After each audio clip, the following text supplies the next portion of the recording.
আপনারা জানলে অবাক হবেন যে বর্তমান বিশ্বে প্রায় ৬১টি সক্রিয় সশস্ত্র সংঘাত এবং এর মধ্যে ১১টি তীব্র পর্যায়ের যুদ্ধ চালু রয়েছে।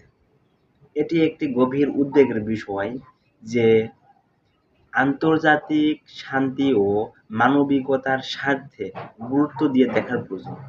গাজা, ইউক্রেন, সুদান, মায়ানমার, হুতি এসব দেশের পরিস্থিতি আজও চরম বিপর্যয়ের মধ্যে।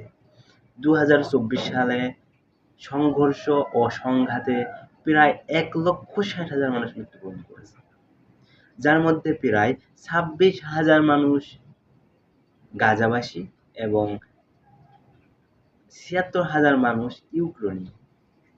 তাই সংঘাত শুধু যুদ্ধ নয়, অধিকাংশ ক্ষেত্রে মানবিক বিপর্যয়, ক্ষয়, নিরাপত্তা সংকট, আর্থিক দুর্ভিক্ষতা হয়ে উঠেছে।